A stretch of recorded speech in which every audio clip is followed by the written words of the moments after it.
Hi, so I'm 24 years old, female, and I'm just starting out as a lawyer. My father recently asked me to help him out, but I had to decline. And now my family is hating me because of that. The context is that my father had cut ties with me a couple of months ago after calling me, and I quote, mentally unstable and jealous for something that I didn't even do. My stepmother, who is the worst person on earth, accused me of pushing her down the stairs when she was pregnant at her baby shower. I don't know why she did that. Probably just because she hates me and wants everyone to hate me along with her. Well, she succeeded in that plan and made my father hate me. Although I can't exactly say that I hadn't already made it believable for him. My stepmom, Vicky, 40 female, and my dad, 48 male, got married 10 years ago after dating for 2 years, so I have known Vicky for almost 12 years now. She has always tried her best to make my life as miserable as she possibly can. I honestly don't know why she hates me so much because right from the first time that we met each other, she didn't like me. I hadn't even given her a reason to dislike me at that point. I was literally just 12 years old. But she always had a bit of an attitude problem and would be openly nasty to me when my dad was not around. So I learned to hate her as well because I was just 12. I did not see any reason why a full grown adult was acting that way with me. I was used to being trusted by adults because I was actually a good kid. I had good grades and behaved nicely with everyone, even with Vicky. I tried my best to be nice to her for as long as I could. However, after one point, I realized that no matter how nice I was to her, she was never going to extend the same courtesy to me. So I started to treat her the same way that she would treat me. If she spoke to me rudely, I would make sure to retort in a much worse tone. If you said something that I did not like about my appearance or anything else, I would make it a point to comment on her appearance or personality as well. But whenever my father was around, he would only tell me to stop. But he would never say a word to Vicky. I was literally the only person who was reprimanded, and several times I had even been grounded because of what I had said to Vicky, only in response to what she had said to me. I never started the fights, but somehow it was always my fault. I found it very unfair, but I had to deal with it because I had nobody else to go to. My mother was never in the picture. She had signed away her rights when I was little, and my father had been my only parent all my life. Even before Vicky had come along, he had a couple of girlfriends before her, but they had all been nice to me. Unfortunately, he was not serious about any of them, so he did not end up with them. If I'm being honest, he was not serious about me either. I felt like a child was more like a side project for him because most of the time I would end up spending my time at home with babysitters or maybe my grandma. He was never around much as a child, and even as I grew older, I was unable to develop a connection with my dad because either he was absent from my life or just not interested. He never showed up to any of my events as a child, and it would leave me disappointed every single time. But thankfully, I did have my grandma, and she always tried to be there for me. I lost her a couple of years into high school, and I was very upset about it for a very long time. It felt like I had lost my only family because at the time I was living with my dad and Vicky, and it was a nightmare, to be honest. She had grown even more wishes after she got married to my father, now that she knew that she was not going anywhere and my dad was always going to put her first. After she got married, she started coming after me even more. She would be rude to me and she would make all sorts of unwelcome comments about me. And I was just expected to deal with her silently. Every time I would try to argue with her or tell her to shut up, my dad would scold me and tell me that I was not allowed to speak to her. After my grandmother passed away, Vicky started making even worse comments. She would taunt me and say that now that I did not have anybody sticking up for me, I was going to be screwed. It was true. That's why it hurt even more. She told me that she was going to make sure of the fact that my dad kicked me out of the house before I even had a chance to leech off of him and demand that he pay my college tuition. And she was going to take all that money and buy herself something nice because that would be more useful than sending me to college because I was an idiot. That part was not even true because I was a straight A student. And I knew that she was just trying to get me riled up. But it would always get on my nerves. It was a horrible cycle. And she would say something really cruel to me. I would get all pissed off, then say something to try and get back at her. And then my dad would ground me. Even when I would try to warn him that she was a gold digger, he would not believe me and tell me that I was just being territorial about him and he did not appreciate it. It was just so frustrating, and one time I just snapped. It had been about a year and a half since my grandmother had passed, and Vicky had been making the worst comments. One day I came back home from school and I had already had a very bad day because somebody had spilled something on my clothes. It was not something that they had done on purpose, but it had ruined my outfit. I also had a splitting headache that day. I was just very pissed off already from how my day was turning out to be. When I got back home, instead of just leaving me alone, Vicky made some snarky comments. I don't remember exactly what it was, but the next thing I knew, I was on top of her and trying to punch her. The only advantage I had was that I had caught her off guard and she had been completely blindsided. So I had been able to pounce on her and pin her to the ground. But once she realized what was happening, she turned the tables and we got into a really bad physical fight. I'll admit that it was really psycho and stupid of me to initiate that fight, knowing that she was much bigger than me. I was very skinny at that point, and there was no way that I would have been able to tackle it all on my own. She managed to get me off of her, but I was still screaming my head off, so she pushed me into the room and locked me in there for hours. I was only let out of that room after my dad came back home from work, and she had not even bothered to call my dad to alert him earlier. And he came back around the evening at his usual time. So I think I must have spent around 4 or 5 hours inside of the storeroom. It had just one window and it was a really tiny, cramped room because of everything that was in there. And I remember banging on the door periodically, begging her to let me out and promising her that I would not attack her again. Not now and not ever. I'm pretty claustrophobic, so that was a total nightmare for me. But she just ignored me and I stayed inside there crying and begging her to let me out. But my pleas fell on deaf ears. After my dad came back home, they let me out and both of them were pretty pissed. My dad even told me that he was going to have me sent away and threatened to report me to the authorities because of what I had done. I was miserable, and I had to beg them not to do anything of the sort and let me stay with them. I promised them that I would never do anything like this, and that I would always be on my best behavior. Vicky was pretty pleased with herself, even though she was the one who got attacked. But at least this gave her an excuse to me, and after that incident, I had to live up to my word, and I had to stay on my best behavior. Even when Vicky would make remarks about me and try to piss me off, I just had to shut up and deal with it. Because I knew that if I tried to talk to her, there would be serious consequences, and I was not ready for that. I also really wanted my dad to pay for me to go to college. I could not risk it because I did not have any other family who would do it for me. I had a couple of friends, but I was not going to beg anybody for money, and taking out a student loan would also require my parents to support me. That was the reason why I stayed with them and decided not to try and get back at Vicky no matter what she did. It was very difficult given the circumstances, but I knew that I had to get through it somehow. I just kept consoling myself, reminding myself that I would be off to college in a couple of years and then I would not have to deal with her. So eventually, after I graduated high school, I left home for college. And all my hard work paid off. My dad actually agreed to pay for me to go to college, which was definitely not something that Vicky had wanted, but my dad said that he was only paying for me to go to college because for him it was an investment.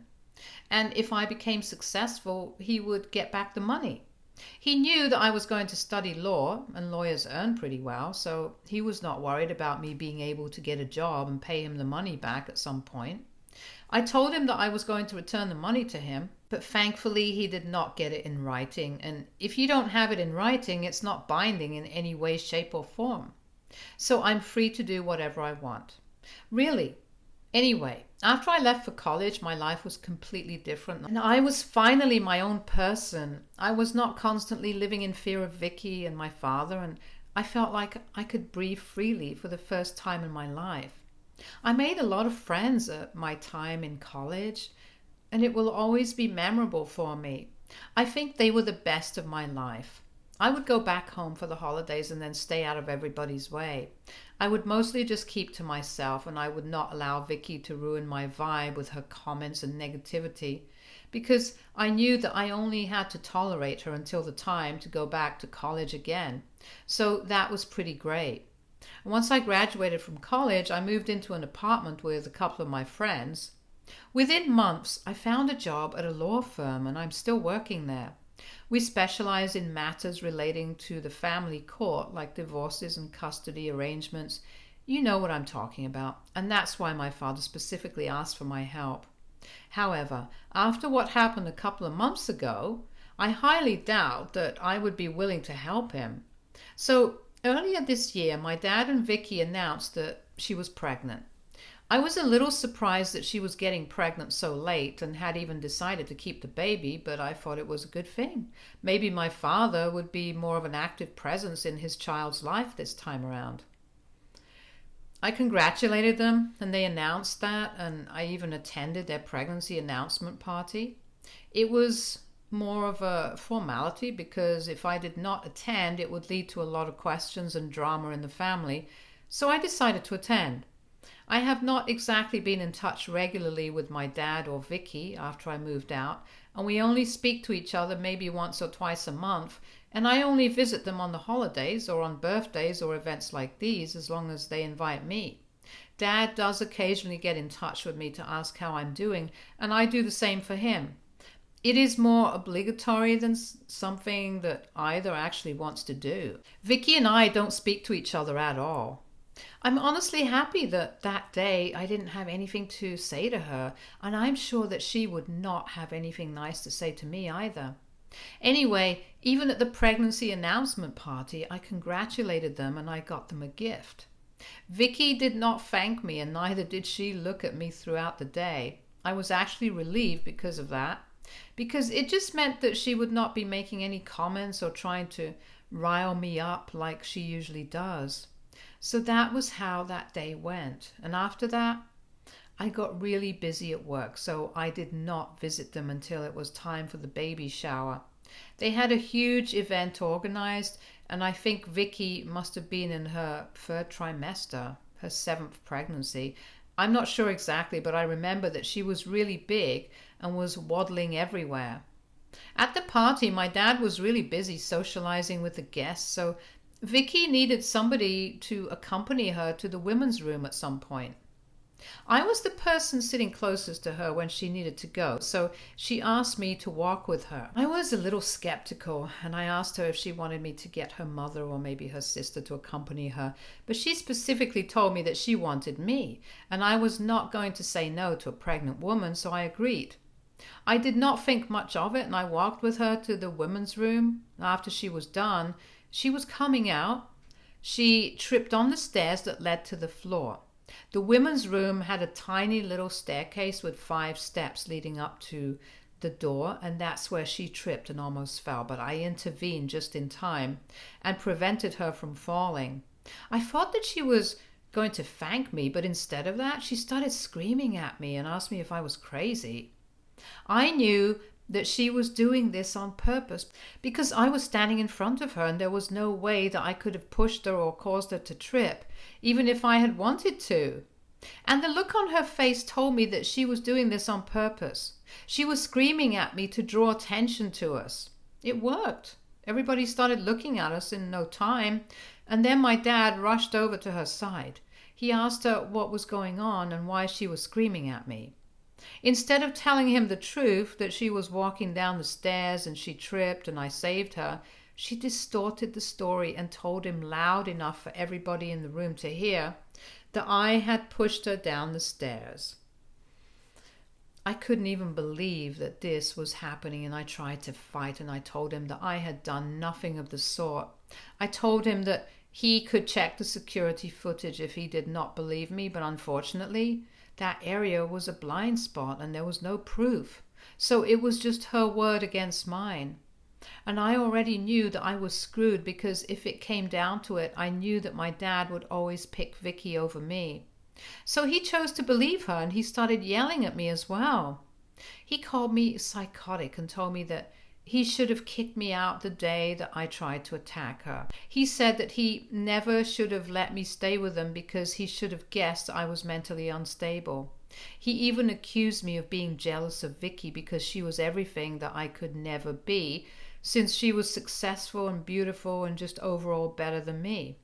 He said that I was always just trying to turn him against her, out of nothing but pure jealousy. He called me a total psycho and told me that he did not want to see me lurking around anymore, so I needed to get out before he called the cops. Everybody else at the party was also giving me really weird looks, and it seemed like everybody was against me at that point. So instead of trying to argue, I just accepted my fate and left. I was already very humiliated, and I did not want to draw that matter out by trying to fight with my dad. I knew there was no point in talking to him, and he had already said a lot of things. I did not want to hear more of what he thought about me. So I left, and since then, I have not been in touch with my father. I blocked him, and I have been trying to move on with my life. As a matter of fact, I have not been in touch with anybody else from my family either, because I know exactly what they think of me now. It was difficult at first, but I had already detached myself from my father emotionally a long time ago, so I came to terms with it pretty quickly. I have not heard from him for a couple of months, and I never thought that he would reach out to me again, but a week ago, he called me from a different number and told me that he needed my help. I could not imagine what he would require my help for, and I was curious to know, so I agreed to meet him for lunch one day. When we met, he seemed very upset about something, and after I spoke to him, I understood. Apparently, he had begun to suspect that the baby was not his soon after Vicky gave birth. It was the skin color and features that gave it away, because he was slightly darker and did not look Caucasian. My dad is white, and so is Vicky, so it was pretty unlikely that they would end up with a baby with darker skin tone. Vicky tried to convince him for weeks that the baby was his, but eventually she gave up and told him the truth instead, because there was no point in lying to him anymore. He had already figured it out, and he just needed to hear it from her. But apparently, Vicky had been hooking up with a co-worker around the time that she got pregnant. She had not anticipated that the baby would be his, because they had only gotten together a couple of times, and after that, he moved away, so she did not get to meet him again. She had just assumed that the baby would be my father, but now that it was not true, she could no longer lie about it. When my father found out the truth, he moved out of the house and started living away from her. I was quite surprised because of everything. I had always believed that at least they would be there for each other. A lot of things, but I had never taken her for a cheater, although I can't say that I'm surprised, because a terrible person is always just an overall terrible person. My dad told me that he had not even bothered to try and reach out and talk to him after he left the house, and he had finally come to the conclusion that since he was not going to reach out to him, and he was not sure that he would be able to forgive her even if she did talk to him, the best thing for him to do was get a divorce. He said that he was not happy about it, but it was the only thing that he would do. I felt bad for him, but was not sure any of this had anything to do with me. I thought maybe he was going to apologize for treating me badly all my life and try to be a better father. But I was wrong, obviously. He was only talking to me because he wanted me to be his lawyer for free. I don't even know why I had assumed that he would want to apologize to me. He's obviously not the type. He doesn't even think that he did anything wrong. Anyway, I told him I would not do anything for him for free, and the best I could do for him was put him in touch with my co-workers and ask them to do this for him. But I was not going to do anything for him. I was not obligated to help him out, and I was even offering to put him in touch with my co-workers as a favor. I was not even obliged to do that. The only reason I said that was because I did not want to get involved in this case myself. I told him that I was not willing to get involved and wished him luck, but he actually got upset with me. He started fighting with me at the restaurant where we were having lunch that day and started accusing me of being ungrateful and told me that I was being a brat right now. I thought it was really unfair of him to accuse me of any of that because he had treated me really badly all my life and had never bothered to build a relationship with me. He had even gone to the extent of calling me mentally unstable and jealous of Vicky. So I had no reason to help him at this point. The only reason he approached me was because he thought I was going to do something for him for free. He then reminded me that he had been the one who had paid for me to get my degree, so I owed this to him. And then I decided to remind him that he had only agreed to do so because he thought that I was going to pay him back. So it was not as if he was doing me a favor. He literally demanded that I help him out, but I just laughed in his face and I walked out of the restaurant. Since then, him and my family have been relentlessly trying to get me to talk to him and keep trying to guilt trip me and manipulate me into helping him out. I don't even understand what to do right now. AITA for refusing to help my father for free after he cut me off and chose to believe my stepmom instead. Update 1. Hey, so I have decided to cut my father off and also block all my relatives. It was getting way too toxic for me and they were constantly trying to pressure me into agreeing to help my father out. I just told them that if they really want to help him out, maybe they should find him a lawyer instead of trying to bother me. And then I blocked all of them. I had only let them have access to me so far because they haven't exactly done anything wrong to me, or so I believed. But not standing up for me, even when I was a child, was wrong enough. Everybody let me get bullied and said nothing for ages, but now that my father is getting screwed over, everybody has something to say about it, and they want to defend him. Double standards on another level altogether. But anyway, that's none of my business now, and I just don't care about any of this. I want to continue working peacefully, and I just hope that they stay out of my life now. Update 2. I heard from my cousin, who I'm still on good terms with, that my father has initiated a divorce and he's going with one of the top divorce lawyers in the country. I know it's going to be expensive, so I can't even understand why he would want to get it done for free. He has the money. He was just not willing to spend it, and he thought that if he could get my services for free, there would be nothing better than that. He didn't even apologize for anything, and he thought I would just let him walk all over me. Well, I earn my own money now, and I don't depend on him for anything, so I am not going to be a doormat for him. Honestly, I'm kind of glad that this is happening to him and Vicky, because after the way that they have been treating me my entire life, they totally deserve it. In fact, I'm going to say it, they totally deserve each other as well. They're a match made in heaven. Update 3. Well, from what I have just heard, apparently the divorce is not happening anymore. My dad initiated a divorce about 2 weeks ago, and suddenly my cousin just reached out to me to let me know that they have decided to work on their marriage and try to get through this. They have cancelled the divorce proceedings and are looking for a marriage counselor. I couldn't even stop laughing when I heard that because, oh my God, that's so ridiculous. I can't imagine a self-respecting man who would stay with a woman like that, but I guess my dad doesn't really have any self-respect. I'm just really happy that my cousin is on my side because otherwise I would not be getting any of the tea from my family. Apparently, I am one of their favorite topics because they constantly keep talking about how ungrateful I am and how I did my father dirty. Nobody deserves a daughter like me, at least not somebody like my father. I agree with them. They certainly don't deserve somebody like me. Update 4. So it has been almost a year since I last spoke to my father, and I have not had any interaction with him since then. From what I know, they have moved away and are raising their son with the help of Vicky and her family. They have relocated to Missouri to have a fresh start, and I'm really happy because this just means that they are far away from me. I recently received my first promotion and my life is going pretty well. I have not been in touch with anybody from my family except for my cousin.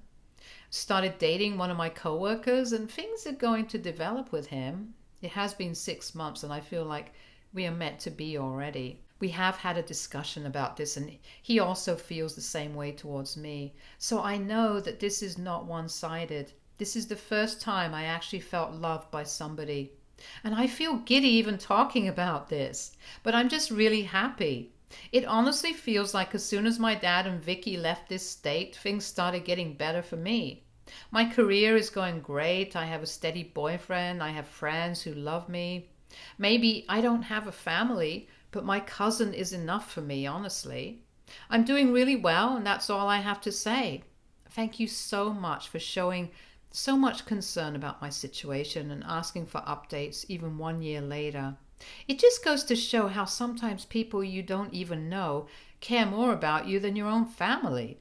Thank you so much for all that you guys have sent to me. I'll never forget about any of this. Stay tuned for more stories from our girl relationships.